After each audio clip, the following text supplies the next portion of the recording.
Hello and welcome to the Creatorverse. I'm your host, Judge Jimps, and today we got Big Dollars. Big Dollars is actually an executive player in Upland. I got a chance to talk to him a little bit today, and we're going to go over some of his strategies for 2022 and just other stuff that he has and some ideas and tips for you. So let's go ahead and welcome Big Dollars. Big Dollars, how you doing today? Good, thanks for having me on. Cool. So I actually got the screen up here, and I'm looking at some of your profile. It looks like you're an executive. How long have you been playing? About a year. Okay, so you've been in for a little. So I started in just today's the 14th. I started on Christmas Day, December 25th. So I've only been like a little over 2.5 weeks in this game. So Oh, you're still early though. that's what I'm saying. You know, I actually, and that's why I'm glad I got the chance to talk to you, because I know that I just came on board, and I see a lot of people are starting to jump on this game because they're starting to see a lot of advancements. So I haven't had a chance to talk to anybody that's been over 6 months. So you've been playing this for a year now. Now, when you started, I mean, was this the same kind of popularity going on, or just like an exclusive little group of people that played this? When I started, you couldn't even get cash out yet, so it was kind of a leap of faith. And when I seen they progress towards the cash out, I was kind of all in. Okay, that makes sense, because yeah, actually that's one of the biggest things that's the reason why I'm playing this game. So for those that are watching, just to let you know about my background, I actually had a couple of different gaming channels as well, but those games were just for pure enjoyment. Now this one is for pure enjoyment, but I also know that because of blockchains and cryptocurrencies and NFTs, that this game actually allows you to actually earn cash, like USD. So you could actually turn around, sell your properties.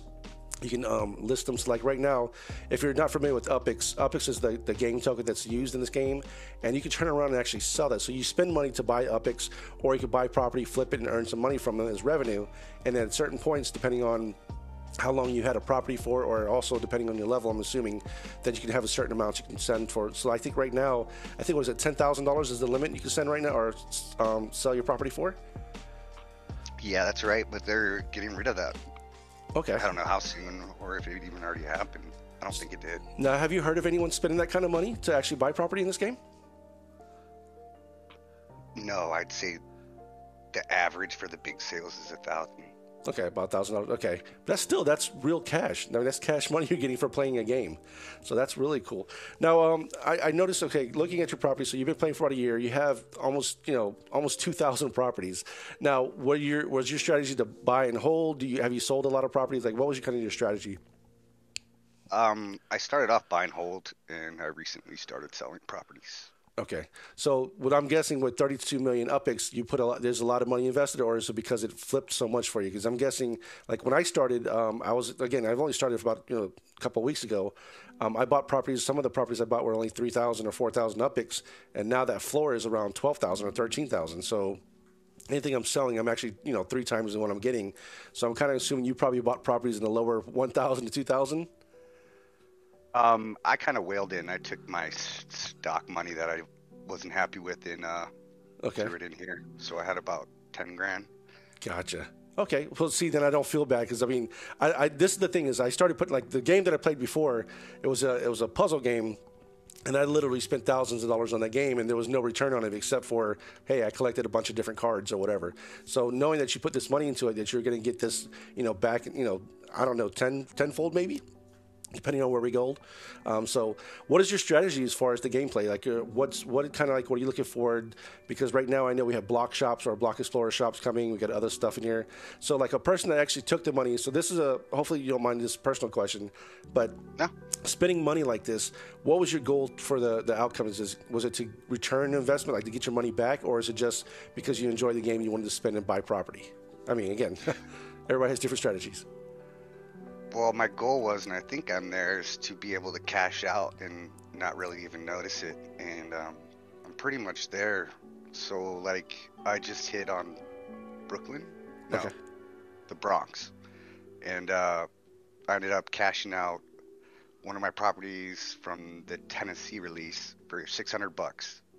Nice. And sold that. So that goes out of my value, my overall value, but it didn't really change at all, and I came up $600, and that's just a start. And then Bronx, I think I have 2 right now for $1,000, a couple buildings for about 400.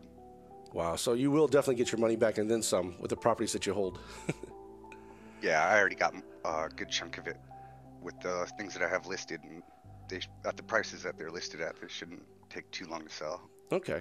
Now, because I probably have 20 properties right now, and I'm looking at, close to 1,900.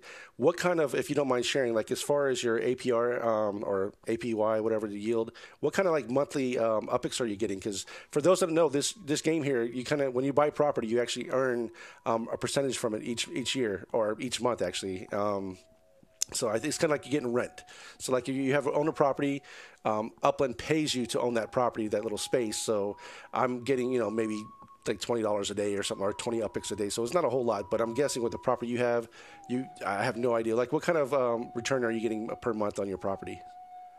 Well, that's kind of what I meant. Like I'm getting $351 a month, $351 or 350,000 UPICs. Okay, gotcha.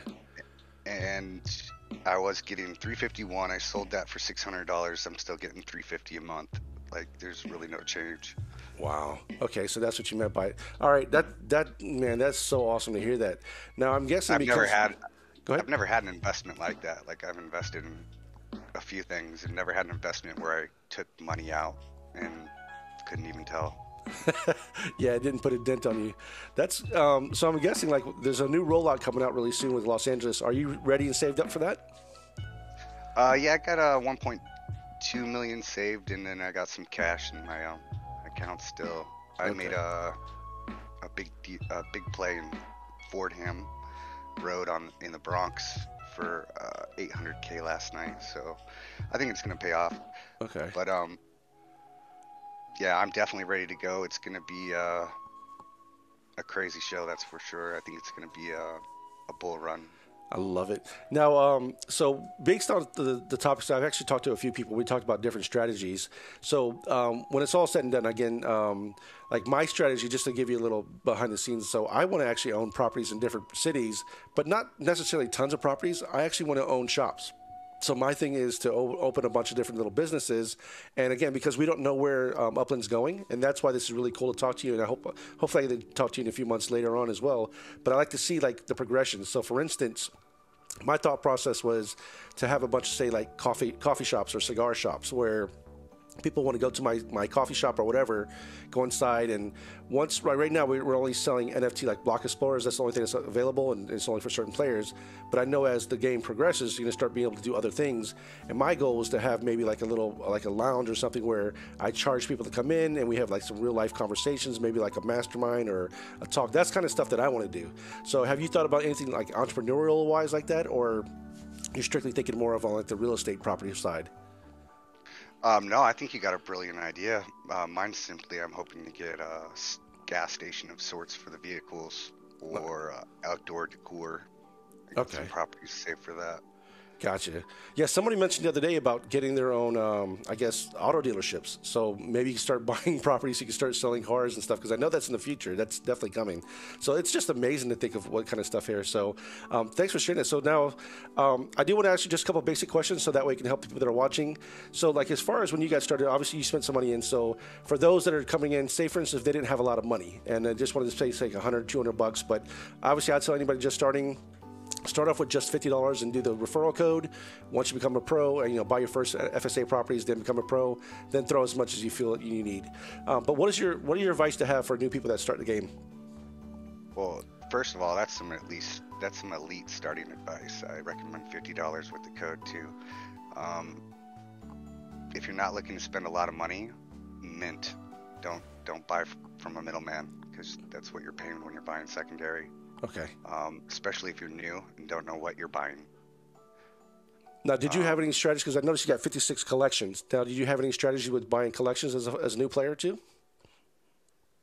I buy them and sell them for the most part. Like when I buy them, I end up flipping them. The collections, they go up in value faster than the floor. Okay. I believe. Gotcha. So that's one thing that I was trying to do is like when I first started, I got the newbie, I got the King of the Street or whatever, I think 5 in the city or something like City Pro.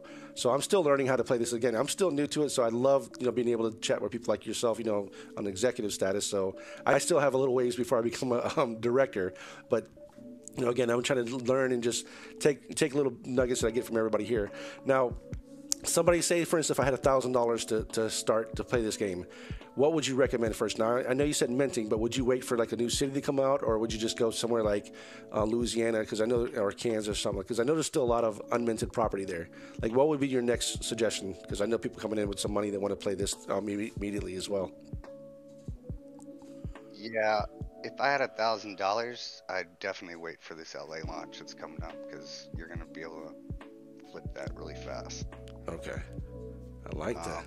As far as if you can't wait until LA and you just want to get started, and maybe you want to go the interest game, like your monthly earnings or whatever, I really like Nashville. There's still some big properties. They'll cost you about 200 to 500, but you can get your interest up really fast with that collection. Okay. So with that, would you consider just hanging on to those big properties like that instead of flipping them, so that way you're just earning your monthly income from them? The ones that I have that are good earners, I try to keep for the Okay. most part. If they're not good earners, but I can see the value in it and other people want it, then I flip it. Gotcha. So that way it doesn't really dent anything. Okay. Cool deal. Well, did you have anything that I didn't ask you that you might want to be able to share with people that are just starting to play the game? Because I just started this YouTube channel just recently, and I noticed there's a lot more people starting to join. They're asking me questions in the comments, and I've been able to, like, if there's a question that somebody asked me, I would forget to ask or whatever. But what would be something that that you've been asked, starting this game, that maybe I didn't ask you yet? Well, I'd say some advice for anybody right now is there's going to be spark-driven cars coming, and you're going to want to be close to transportation, like airports and other stuff like that. Especially with your idea in the cities, because you're going to want to go to the airport, go to your next city, get off, go to the airport. You're not going to want to spend all that spark going to the bottom of the city, or if you're making that long commute. Okay, so stay closer to the transportation area. I like that. You know what? I did notice. I was in a couple of terminals, and they're selling them for a lot of money. Those properties right there on the airport and right by the buses. It's crazy how much they're selling them for. Yeah, it's only going to get worse with the implementation of the cars. Like, all the neighborhoods that are next to the airport, those values should go up, anyways, theoretically. Okay. Well, that's good to know. So that's a little pointer. So that way, for those who are listening right now, if Los Angeles hasn't launched yet, those are the things to start thinking about. Like, I don't know if they're going to start putting the terminals, because I haven't been, like, I started the first new city I went into was Alameda and Berkeley, but they've already had stuff established there. There was no new terminals or bus or anything like that, or airports around there. So I'm wondering how they're going to do that with Los Angeles. I don't know if they plan that ahead of time. Like, how would somebody know to be close to an airport or a bus terminal? So I don't know those things. But I think if you can find yourself a location close to it, definitely hang on to that property. You'll probably make some big returns on that, or you can sell it later on if you decide to. Yeah, we're actually hoping that they show us a little sooner than they have been. So keep an eye on LA. Okay, cool deal. Well, awesome, man. Big Dollars, thank you so much for your time, and I'm excited to see what you do here. And hopefully, the next time we talk, you give me some really big, exciting news as far as how much you made, and hopefully you got all your money back and then some. Oh yeah, for sure, man. Good luck to you too, and to your followers. Thank you. All right, guys. I'll see you guys. And so if you like this kind of stuff here, be sure to subscribe to the channel, because we got more interviews, strategy sessions. I talk to people like Big Dollars and other people like this as far as learning, depending on what's, where you're coming from as far as a newbie or a seasoned player. You're definitely going to learn strategies like this. So be sure to hit that subscribe button, and I'll see you guys in the next video.